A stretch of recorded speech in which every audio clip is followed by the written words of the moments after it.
Well, the autistic spectrum, which incorporates Asperger's syndrome, is essentially a condition that someone is effectively born with and dies with.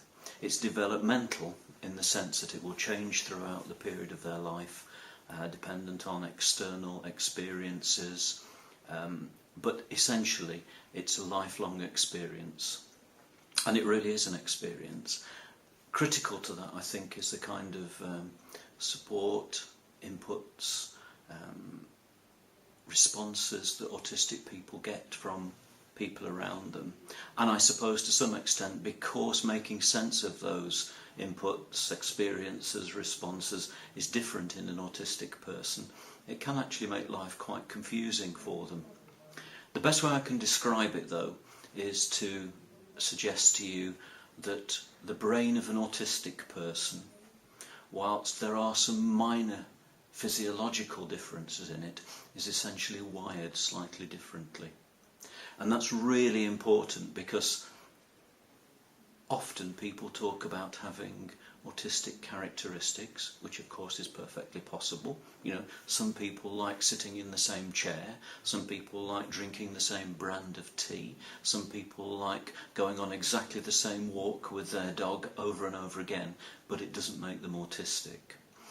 The difficulty, though, is establishing the differences between an autistic person, a neurodiverse person, and someone who isn't autistic, a neurotypical person.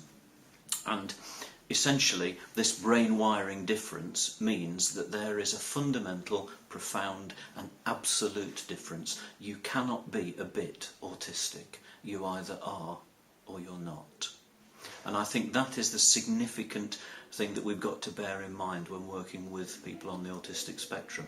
The other key piece of information, really, apart from the brain wiring, is that every single autistic person, just like every single neurotypical person, non-autistic person, is completely and profoundly different.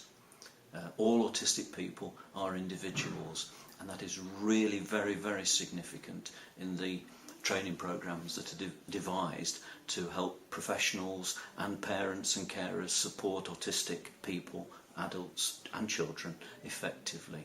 If we don't have a notion of the autistic individual and we make up generic programs for dealing with autistic people, then I think we've got some significant problems, because my presentation, my own presentation as a person with Asperger's syndrome, is different to anyone else with Asperger's syndrome. There are no two autistic people alike, although we may have similarities, we may have characteristics that make us appear to respond in the same way. But fundamentally, just like everyone on the planet, we are all part of this rich, diverse community that inhabits planet Earth.